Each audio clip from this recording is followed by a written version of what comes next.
Glória a Deus, aleluia. Queridos, quero compartilhar uma palavra com os irmãos. E o tema é esse aí, que você está vendo aí, ó. Volte ao primeiro amor. Apocalipse capítulo 2, verso 1 ao verso 7. A palavra de Deus vai dizer para nós assim: ao anjo da igreja em Éfeso escreve: estas coisas diz aquele que conserva na mão direita as 7 estrelas e que anda no meio dos 7 candeeiros de ouro. Conheço as tuas obras, tanto o teu labor como a tua perseverança, e que não pode suportar homens maus, e que puseste à prova os que a si mesmos se declaram apóstolos e não são, e os achaste mentirosos. E tens perseverança e suportaste provas por causa do meu nome, e não te deixaste esmorecer. Tenho, porém, contra ti que abandonaste o primeiro amor. Lembra-te, pois, de onde caíste, arrepende-te e volta à prática das primeiras obras. E, se não, venho a ti e moverei do seu lugar o teu candeeiro, caso não te arrependas. Tens, contudo, a teu favor, que odeias as obras dos nicolaítas, as quais eu também odeio. Quem tem ouvidos, ouça o que o Espírito diz às igrejas. Ao vencedor, dar-lhe-ei que se alimente da árvore da vida que se encontra no paraíso de Deus. Pai, estamos diante da Tua palavra. Tua palavra por si só já fala. Mas, Deus, eu creio que Tu tens algo mais para conosco, que Tu queres tratar conosco. Abençoa, Senhor, a vida daqueles que vão ouvir.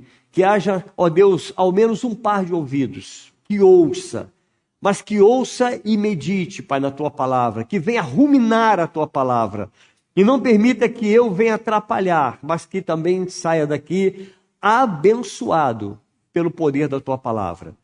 Te damos total liberdade, Espírito Santo, para falar conosco. Abençoa a Tua amada igreja, em nome de Jesus. Amém. Podem sentar, irmãos.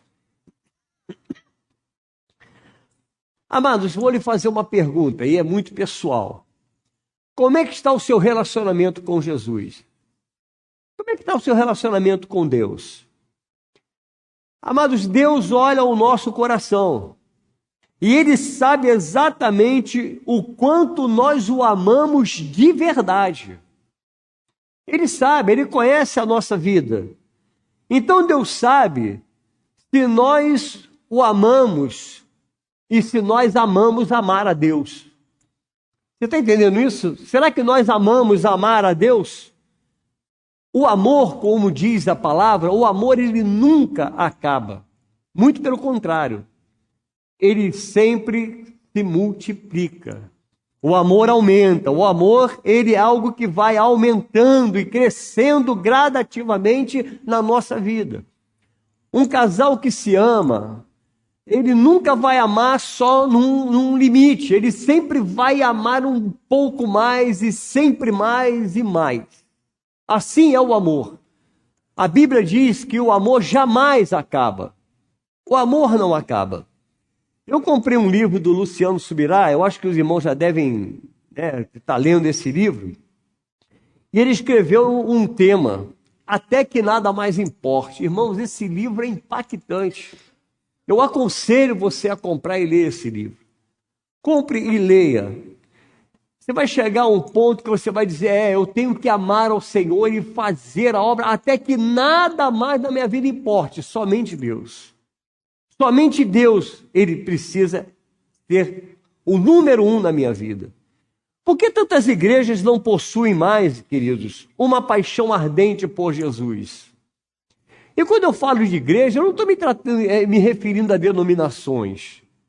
Não, porque nós estamos aqui nesse prédio, onde a igreja se reúne aqui. Então você é a igreja do Senhor, amém? Nós somos a igreja do Senhor. Mas por que muitas igrejas não amam mais o Senhor como deveria amar? Não tem mais aquela paixão ardente por Jesus. O que será que está acontecendo com a igreja, irmãos? Nós lutamos com o evangelismo. Nós lutamos para que almas sejam ganhas. E essa também é uma das intenções da célula. A célula ela é para isso, para uma obra de evangelismo. Enquanto muitos que estão na igreja lutam com luxúria, lutam com o seu eu, com as suas vaidades. Enquanto há uns que lutam por almas, outros lutam apenas pelo seu egocentrismo. Apenas isso. Apenas para se colocar de frente para os holofotes. Infelizmente isso acontece, irmãos, e acontece na igreja. Desejos carnais. E acabam voltando para um mundo de trevas. Quantas pessoas você conhece que já viveram esse grande amor pelo Senhor e hoje vive uma vida em trevas? Quantos você conhece? Há inúmeras pessoas.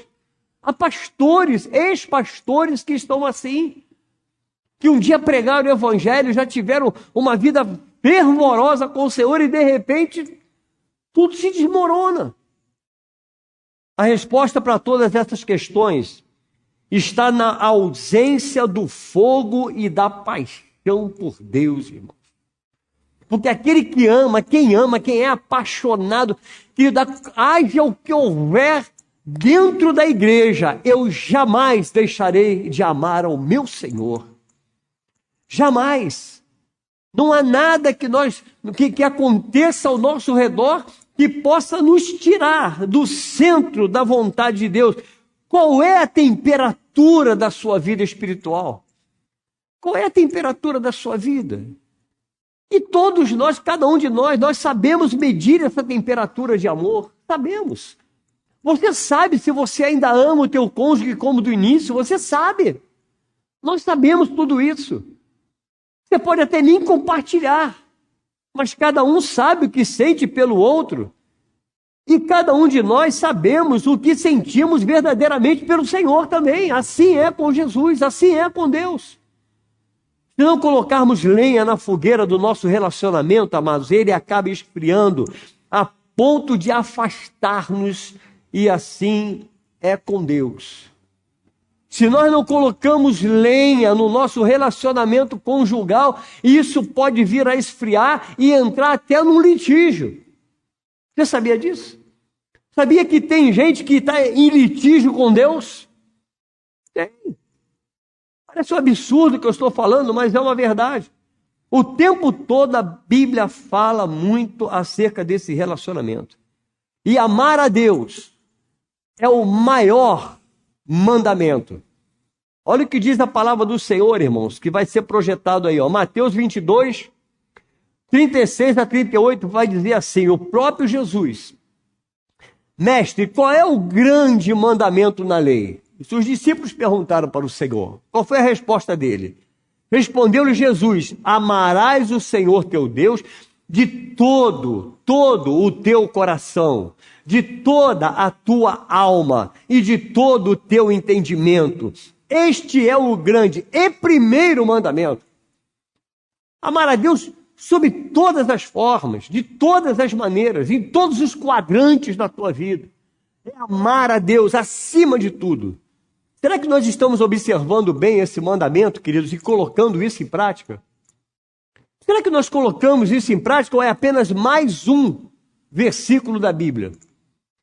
Porque há muitas coisas na Bíblia que a gente lê, parece que é só mais um versículo. E não é. É ensinamento para nós. Isso aqui é ensinamento. Há 3 tipos de pessoas, querido. Os que nunca amaram ao Senhor. Há esse tipo de pessoa. E eles precisam entrar num relacionamento profundo com Deus. Existe esse tipo de pessoa. Mas também existe aqueles que já amaram ao Senhor e perderam completamente tudo com o passar do tempo. O amor foi se esfriando.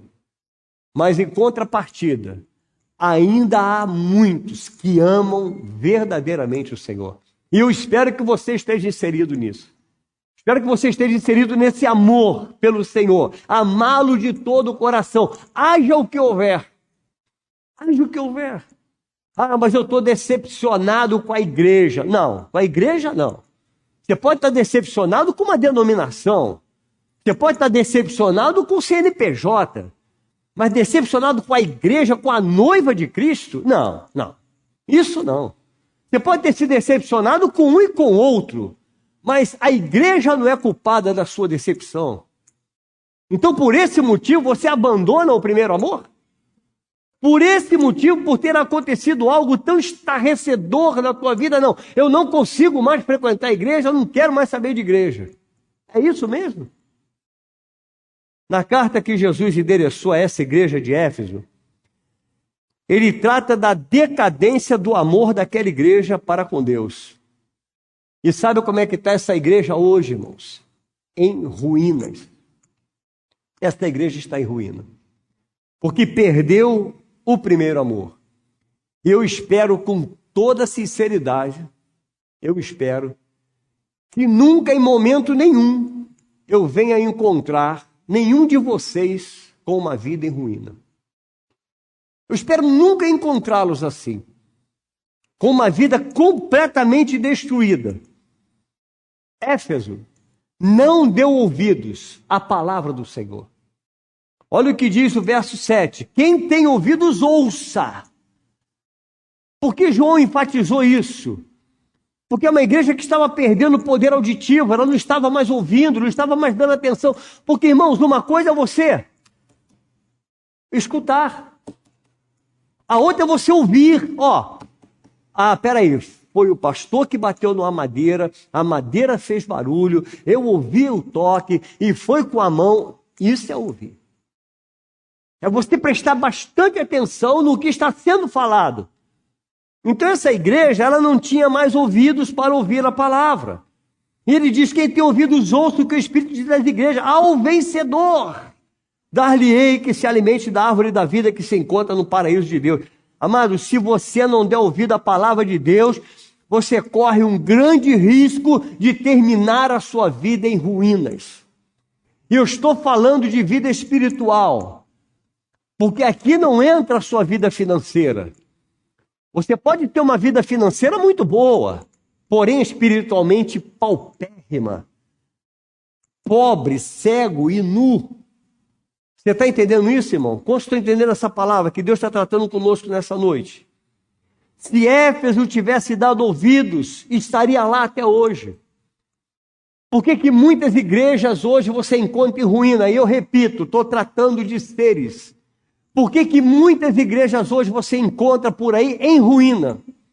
Você olha uma vida arruinada e você diz, meu Deus, você já foi tão bom.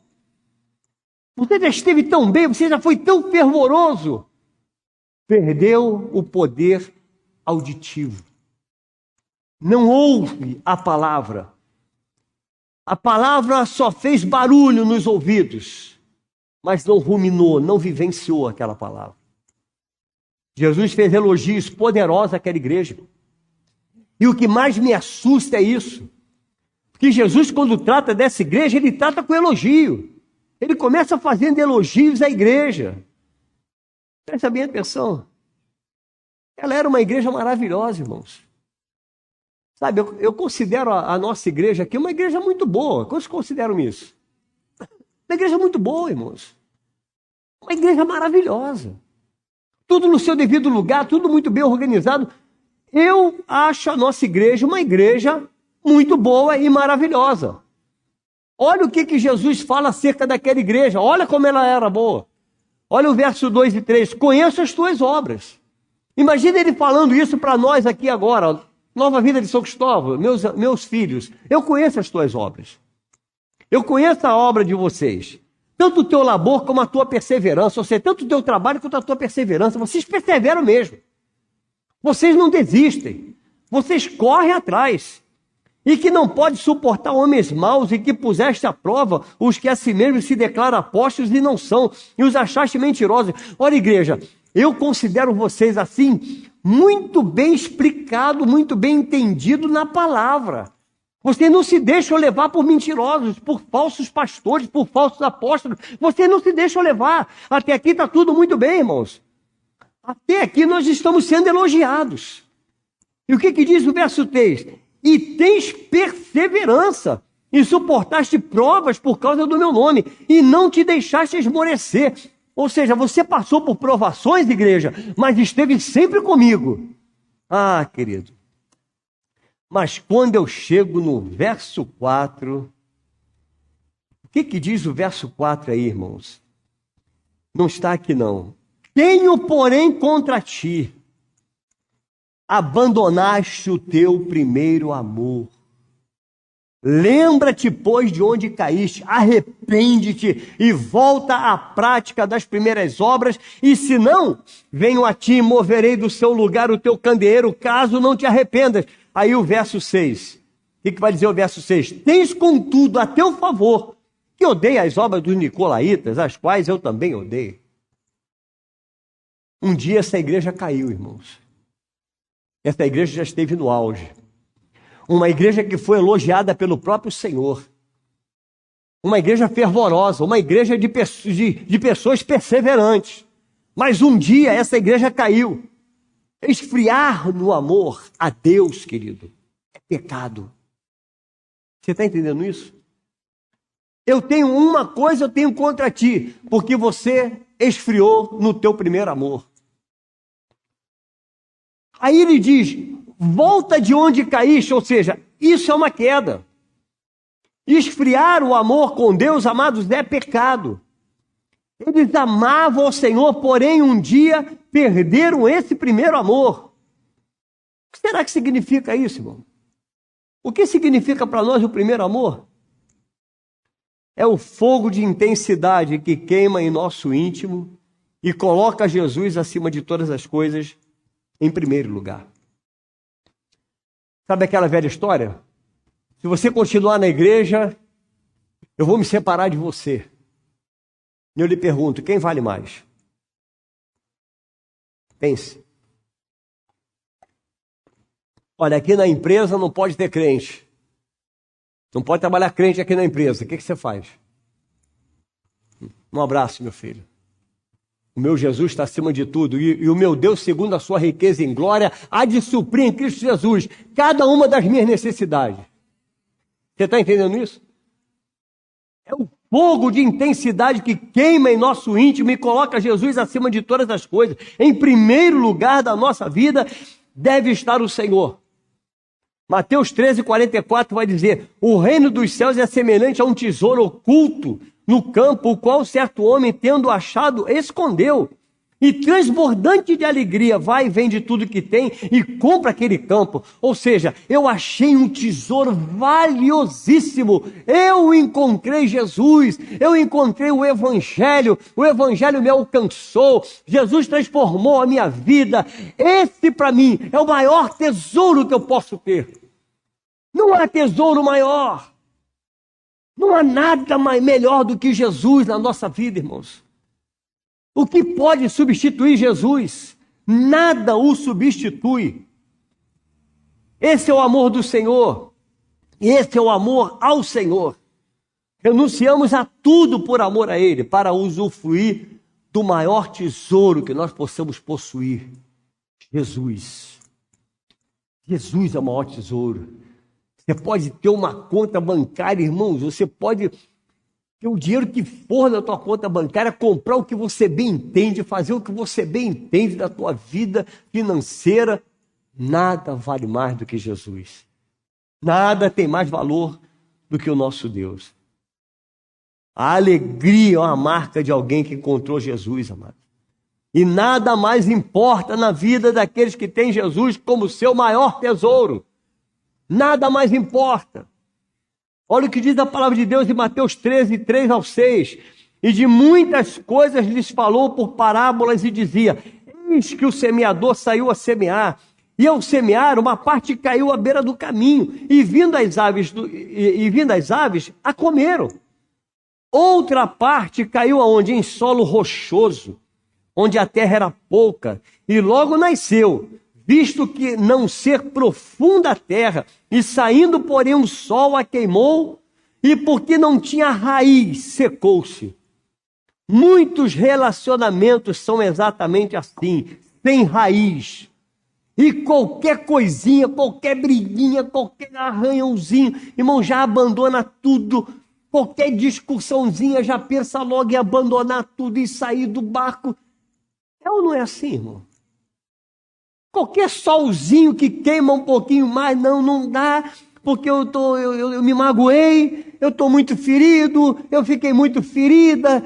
Amado, em nome de Jesus, cresce, amadurece, sabe? Cresce no amor, o amor ao Senhor. Muitos relacionamentos são exatamente assim, irmão, sem raiz. Não tem raiz, não tem profundidade. Será que as lutas e as perseguições podem nos fazer esfriar em relação a Deus? Será? Uma coisinha tua já pode esfriar. Quantas pessoas nós conhecemos que eram muito boas, irmãos? E hoje apagam. Conheço pastores assim, querido, que eram muito bons, eram pregadores, cantores que eram maravilhosos e hoje está apagado. Por quê? Porque o amor esfriou. Uma coisinha que fez, eu não gostei do que fez, pronto, Jesus já pagou o pato todo, como diz o outro. A culpa é de Jesus? Não. Aliás, Jesus não tem nada a ver com as nossas mazelas, irmão. Jesus não tem nada a ver com as tuas decisões. A questão está no esfriamento do seu amor para com Ele. Quando o amor esfria, acontece exatamente isso. Não existe nenhuma justificativa que explique o nosso esfriamento, querido. Não há justificativa para aqueles que esfriaram o amor para com Deus. Não tem nenhuma justificativa. Tem cristãos que passam por provações e melhoram cada vez mais o relacionamento com Deus. Quanto mais é perseguido, mais se relaciona com Deus, mais ama o Senhor. Quanto mais lutas, quanto mais dificuldade, mais se apega a Deus. Olha o exemplo de Paulo. Açoitado, preso, humilhado, homem sangrando, homem ferido. Mas no relacionamento com Deus ele nunca abriu mão. Estava ele e Silas na prisão, todo lenhado, todo ferido. Irmão, não é uma prisão do Rio de Janeiro, não. Você está entendendo? É prisão lá no subsolo, uma coisa horrorosa, não tinha banheiro, não tinha vaso sanitário, não tinha nada, lugar para tomar um banho, não tinha absolutamente nada. E o que Paulo fez? Vai ver quando eu sair dessa prisão, eu vou abandonar tudo, eu vou embora. Não foi isso não, Liana. Sabe o que Paulo fez? Ô Silas, eu tenho uma ideia para nós. Viu, Davi? Eu tenho uma ideia. Tá doendo aqui, ó. Tá doendo aí. Mas vamos cantar? É assim ou não é, irmão? Porque nada pode esfriar o nosso amor para com Deus, o nosso relacionamento com Deus. Ele deve melhorar cada vez mais diante das circunstâncias. Isso prova o quanto você é cristão. E não adianta você dizer, eu nasci na igreja. Ah, eu sou desde lá de pequenininho, que eu entendo que eu frequento. Ah, você frequenta? Eu vou te dar uma notícia muito ruim. O diabo também é frequentador. Ele que causa toda a briga, toda a confusão dentro da igreja. Está entendendo, amada? Entendeu o que Deus está falando conosco? Atos capítulo 5, verso 38 ao 42. Agora vos digo, dai de mão a estes homens, deixai-os, porque se este conselho ou esta obra vem de homens, perecerá. Ou seja, deixa eles ir embora. E se isso for obra de um homem qualquer, isso vai perecer, isso vai acabar, não esquenta a cabeça com eles, não. Mas se é de Deus, não podereis destruí-los, para que não sejais porventura achados lutando contra Deus. E concordaram com ele. Chamaram os apóstolos e fizeram o quê, irmãos? O que fizeram aí? Leia aqui para mim. Açoitaram. Você sabe o que é açoite, irmão? A gente não tem noção, não, irmão. A gente não tem ideia do que é um açoite. Ainda mais naquela época. Tudo infecto. O que era um açoite? Uma chicotada, lanhado para todos os lados. Aí diz aqui, olha. Chamando os apóstolos, açoitaram e ordenando-lhes que não falassem em o nome de Jesus, os soltaram. E eles se retiraram do sinédrio, fazendo o quê, irmão? Jesus! regozijando-se por terem sido considerados dignos de sofrer afrontas por esse nome. E todos os dias, no templo e de casa em casa, não cessavam de ensinar e de pregar a Jesus, o Cristo. Saíram regozijantes. E a gente, por causa de uma unhazinha encravada, um arranhãozinho um com o outro, irmão, isso já vira um carnaval, isso já vira um inferno, e eu não quero mais saber desse negócio. Toma vergonha, querido, em nome de Jesus. Toma jeito. Vai crescer. Você está entendendo? Cresce. Que infantilidade. É lamentável, mas tem muita gente infantil na igreja, irmão. Qualquer coisinha, não quero mais falar, não vamos falar com o Norivaldo, não, porque ele nem bom dia me dá. Vai fora, irmão. É uma vergonha. Entende? A questão não são as adversidades, mas a atitude de cada um de nós diante das adversidades, irmão. Como será que nós estamos lidando com a dor? Como é que você está lidando com o luto? Como é que você está lidando com as batalhas da vida? Com as lutas diárias que você passa? Como é que você está lidando quando você perde o teu emprego? E você vê que as contas só vão aumentar. Como é que você lida com isso? Você culpa a Deus? Esfria com Deus? Vai para o joelho orar e diz o que? Senhor, tu não me amas, tu não quer saber de mim, esqueceste de mim. Aí vai dizer para uns assim, a minha graça te basta, filho. Fecha a sua boca. A minha graça te basta. No primeiro amor, nós entregamos ao Senhor toda a nossa vida, todo o nosso coração. E nós abrimos mão de tudo por amor a Jesus. Lá no capítulo 2 de Atos, verso 41 ao 47, vai dizer assim, então, os que lhe aceitaram a palavra foram batizados, havendo um acréscimo naquele dia de quase 3.000 pessoas, e perseveravam na doutrina dos apóstolos, na comunhão, no partir do pão e nas orações. Em cada alma havia temor, e muitos prodígios e sinais eram feitos por intermédio dos apóstolos.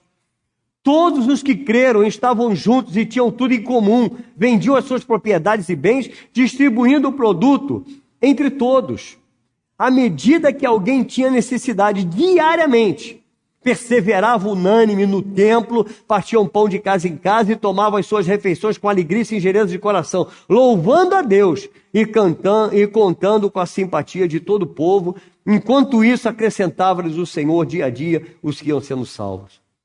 No início havia alegria, irmãos. A igreja começou assim, alegre, abundante graça entre eles, comunhão, unidade. Esse amor leva a essa busca intensa por Deus. Quanto mais eu amo a Deus, mais Deus vai acrescentando, mais Deus vai multiplicando. É assim que Deus faz. O primeiro amor, querido, ele nos leva a trabalhar para Jesus. Ele sempre relaciona o amor com obras. Você sabia disso? Sempre. Você me ama, então faça a minha obra. Se você me ama, então faça a obra. Ele perguntou 3 vezes a Pedro, Pedro, tu me amas? Pedro, tu me amas? Pedro, tu me amas? E depois o que ele falou para Pedro? Apacente a minha ovelha. Ah, tu me ama, Pedro, então vai trabalhar. Era isso que ele estava falando. Tu ama Jesus mesmo? Ama o Senhor, então vai trabalhar.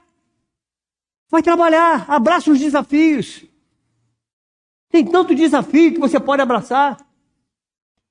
Não, eu fui chamado, o meu ministério é ministério de flanelinha de igreja. Eu estou aqui só para limpar o banco da igreja. Que é isso, meu irmão? Ninguém precisa que você limpe banco, querido.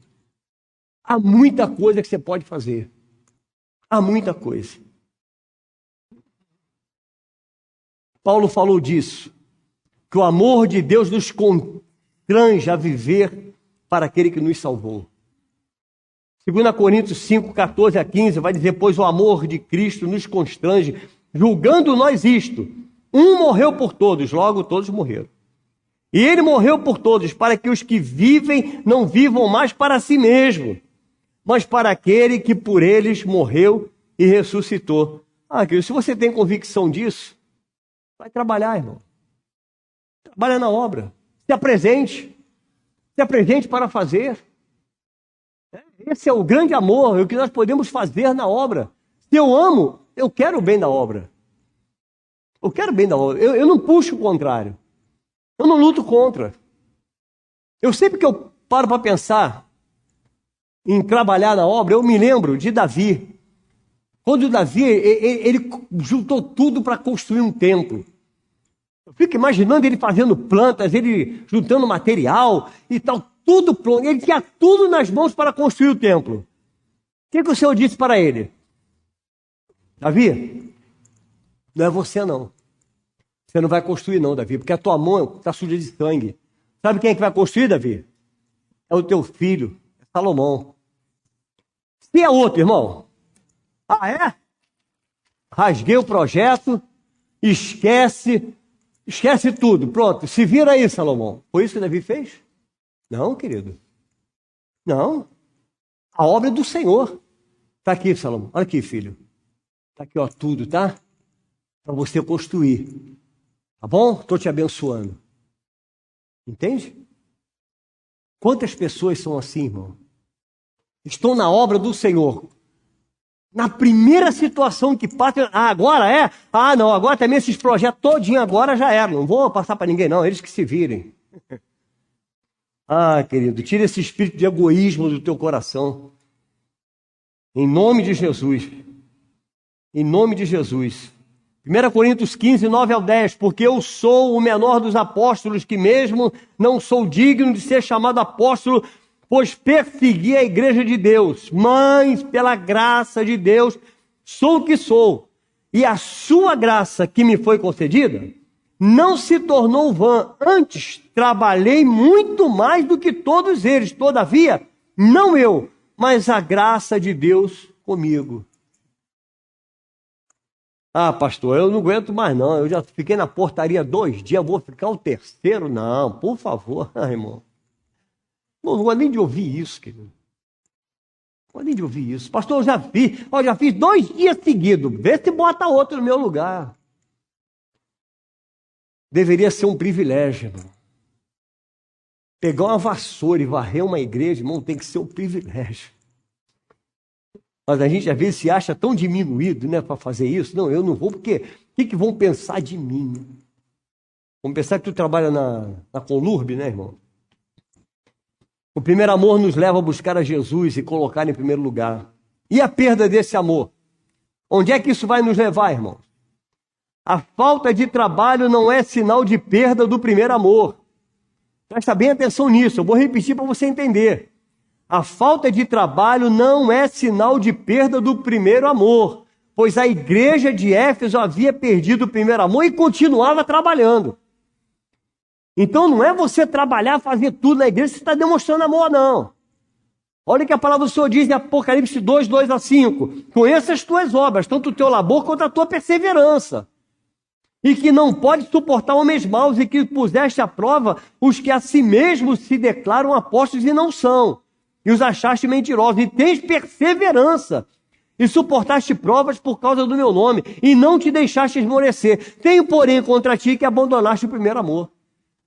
Uma igreja que trabalhava, uma igreja que fazia, só que abandonou o primeiro amor. Porque eles continuavam trabalhando tanto, amados, se havia perdido o primeiro amor. Você não acha que isso cheira um pouquinho de religiosidade, não? Sim ou não? Você não tem um cheirinho de religiosidade? Não, eu tenho que trabalhar porque, afinal de contas, eu faço parte daquele departamento. O que será que o pastor vai pensar se não me ver trabalhando lá? Isso é religiosidade, irmão. Isso não é amor. Não é amor pela obra, não é o primeiro amor. Quantos estão exercendo suas atividades, amados, ofertando, dizimando fielmente, só para manter as aparências? Quantos fazem isso só para manter a aparência? Mas viu, eu faço, hein? Eu estou aqui. O Senhor conhece o teu coração, querido. Perda do primeiro amor não quer dizer que você relaxou nas suas atividades. porque a igreja de Éfeso fazia muito, porém havia esfriado no amor para com Deus. Você pode estar, querido, animado, fazendo tudo com perseverança, porém ter perdido o primeiro amor. Então cada um analise-se a si mesmo. Veja como é que está o seu relacionamento com Deus. Perda de amor não é aquilo que nós pensamos. Não, querido. Perdi o amor, olha lá, perdeu o amor. Ele está lá, não trabalha, não faz mais nada. Não, é muito mais profundo. A perda do primeiro amor é um pecado da igreja. É pecado. Perdi o primeiro amor. Está em pecado, irmãos. Está em pecado. Você está entendendo isso, irmão? Em nome de Jesus. Alguns são do fogo, outros estão mornos. Mas há muitos que esfriaram completamente. Aqueles que não fazem mais nada. Mais nada. O Senhor tinha uma queixa contra aquela igreja, amados. Eles abandonaram o primeiro amor e Jesus disse para eles que aquilo era pecado. Mas o que será que significa esse abandonar? Essa palavra, ela não significa algo acidental. Abandonei por acidente, não. Mas é um ato proposital. Abandonou porque quis abandonar. Já estava dentro de você abandonar a obra. Já estava no teu interior. Só bastou uma fagulha, uma palavra, um gesto, uma atitude de alguém. Já abandonei a obra, não faço mais nada. Alguém que deixou para trás e se recusa a ser como era antes. Ainda há tempo de você voltar atrás e voltar ao primeiro amor. Ainda há tempo, irmãos. O Senhor requer de nós não um amor. Não, o Senhor não está falando para você que você precisa amá-lo. Não é isso que Deus está falando. Ele está dizendo que você precisa voltar ao primeiro amor. Está entendendo isso, mano? Não, então eu vou voltar a amar. Não, ele quer o primeiro amor. É o primeiro amor, é tudo para ele. Amar como já amamos um dia, como foi no início da tua caminhada. Como foi no início. Refresque sua memória, irmão. Vê como é que você estava lá atrás e vê no que você se transformou hoje. Vê como você era. Fervoroso. Falava de Jesus para todo mundo, evangelizava todo mundo. Você queria que todo mundo fosse crente. Foi assim ou não foi no início? Comigo foi. Eu queria que todo mundo fosse para a igreja, a minha família toda. Você tem que ir para a igreja, tem que ser crente, tem que ser crente. Irmão, a gente se torna até chato. A gente abraça a obra com todo fervor. Foi assim no início. Por que não fazemos o mesmo, amado? Por que a gente não faz isso hoje? Por que você não muda a sua atitude hoje? Se faltar o fogo, basta colocar um pouquinho mais de lenha. Como é que você faz? Como é que tu faz churrasco na tua casa? O fogo tá apagando. O que você vai fazer? Tu vai lá, bota um pouco mais de carvão, não é isso? Porque o fogo não pode apagar. Não pode apagar. Assim é a obra de Deus. Se está esfriando, irmão, lança a lenha. Vai para a oração, vai para o joelho, vai para a palavra. Vai se relacionar com Deus. Se relaciona com Deus. Volte ao primeiro amor. Mas por que isso acontece, irmãos? Por que acontece a perda do primeiro amor? Uma das coisas mais graves que existe é o convívio com o pecado. Eu não estou lhe falando do seu pecado. Preste bem atenção. O convívio com o pecado, ou seja, eu vou me adequando ao pecado do outro. Eu vou vivendo numa área de pecado. Eu vou convivendo, eu vou me adequando ao pecado. Eu vou aceitando quem está ao meu redor, mesmo que esteja em pecado. Eu vou aceitando. Quando você vai ver, você esfria para com Deus. Você está entendendo isso, querido? Mateus 24:12 diz: e por se multiplicar a iniquidade, o amor se esfriará de quase todos. Isso me assusta. Porque quando ele diz quase todos, ele está falando da maioria. Amado, tem iniquidade em todos os lugares e por esse motivo o amor tem esfriado. Você liga seu aparelho de TV, a iniquidade está ali. Sabe? Eu não consigo entender um cristão que assina o pay-per-view para ficar vendo Big Brother pela madrugada.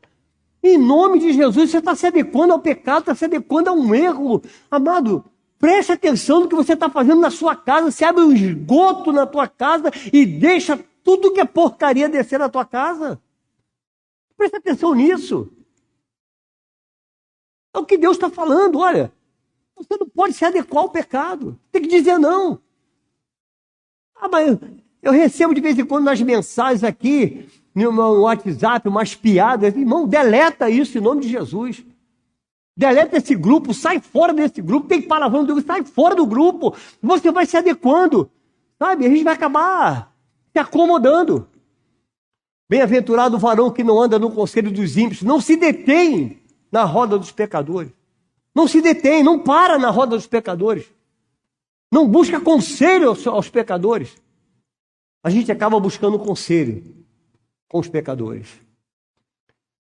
E se você buscar conselho com o pecador, querido, acerca da tua vida conjugal, sabe o que o pecador vai falar? Ih, rapaz, chuta o balde. Que isso, rapaz? Tu é garoto novo, sai fora. Tá casado com os anos 10, 20? Que isso, rapaz? Eu já estou no 3º casamento, isso é besta. Irmão, é verdade, o conselho de um ímpio é esse. Você está entendendo? Por quê? Porque você buscou, se adequou, parou na roda dos escarnecedores, deu ouvido aos escarnecedores. E olha, ninguém está livre disso não, irmão. Você está entendendo isso, amada igreja? Ninguém está livre disso. Convívio com o pecado é diferente do pecado. Quem peca está literalmente distante de Deus. Mas é como a gente fala, né? O cristão, ele não peca, o cristão, ele escorrega no pecado. Ele dá um escorregão e volta atrás, o Espírito Santo vai e transforma a vida, e renova, e vamos em frente. Não conviva com o pecado, irmão. Começa a fazer uma limpeza na tua vida hoje. Começa a fazer uma limpeza geral na sua vida. E você vai ver a sua vida sendo transformada. Você vai ver a sua vida espiritual sendo restaurada. Você vai restaurar a alegria de trabalhar para o Senhor, de estar na obra de Deus. Estar na obra. Olha, nós lançamos desafio aqui na igreja. Você ser líder de uma célula, irmão, não existe nada melhor do que você ganhar uma alma. E eu não vou nem terminar isso tudo aqui, mas eu vou só te fazer uma pergunta. Quero fazer uma pergunta a você, amada igreja. Mas responde para você mesmo. Para você, não responda para ninguém, não. Quantas almas você ganhou para Jesus esse ano? Não responde para mim, não. E eu vou mais fundo ainda, eu vou mais além. Quantas almas você já ganhou para Jesus desde que você se converteu? Pensa nisso. Pensa nisso. Quantas almas? O quanto você tem falado de Jesus para as pessoas? Quanto você tem falado? Davi, vamos lá, querido. Hein? Ou será que você é cristão secreto? É crente secreto? 007 de Jesus. 007. Não, ninguém precisa saber que eu sou crente não, porque na minha empresa é uma promiscuidade só. Deus me livre, eu falar que sou crente, eu vou ser esculachado. Presta atenção no que Deus está falando a você, querido. O que mais vale para nós é Jesus. É o amor que nós temos para com Ele. Volte ao primeiro amor. Ainda dá tempo de voltar ao primeiro amor. Há tempo de você retomar a tua vida espiritual. Voltar a fazer muito mais do que você já fez até hoje. Há tempo. Nós estamos em tempo de restauração, querido. Você crê nisso? Que nós estamos em tempo de restauração? Nós estamos em tempo de restauração. Então eu quero estar orando pela igreja. Vou convidar você a se colocar de pé. Eu quero estar orando. Eu não vou chamar ninguém aqui à frente, não, irmão. Mas, se essa palavra falou ao teu coração, se essa pessoa é você, começa a pedir perdão a Deus. Senhor, perdoa pelo meu esfriamento do amor. Uma das maiores evidências de que o amor esfriou é parar de trabalhar. Eu parei de fazer a obra. Uma das maiores evidências de que um casal não se ama mais é quando parou o sustento na casa. Não, ela se quiser que se vire, ou vice-versa. Ele se quiser que vá para a cozinha fazer a janta dele. Porque quem ama, cuida, irmão. Quem ama quer cuidar cada vez mais. Quem ama quer aproximação, não distância. Então o que o Senhor está falando com você nessa noite é isso. Filho, você já foi bem melhor do que você era. Volte à prática do primeiro amor. E o Senhor vai restaurar a tua vida. Em nome de Jesus. Curve sua cabeça, vamos orar. Senhor, há pecado, Deus. E eu lhe peço, Senhor, sona o coração de cada um dos meus irmãos. Senhor, aquele que esfriou o amor no decorrer de uma caminhada, seja por uma falha, Senhor, até na própria igreja, seja por uma falha nossa ministerial. Oh Deus, nada justifica esse esfriamento, mas eu lhe peço, aquece esse coração, Pai. Perdoa o pecado desse irmão, dessa irmã, Pai. Em nome de Jesus, que haja uma renovação agora na tua igreja. Renova, Senhor. Renova o teu povo. Desperta, Senhor, para a obra. Ó Deus, nós estamos chegando à reta final, Pai. E quantos ainda estão, Senhor, em cima do muro? Ó Deus, liberta, Senhor, essa pessoa agora. Liberta, Senhor. Que possa estar sendo restaurado para a honra e glória do teu nome. Muito obrigado, Espírito Santo. Que o Senhor sempre trata conosco por amor. Nós te agradecemos pelo teu infinito amor para conosco. Em nome de Jesus. Amém.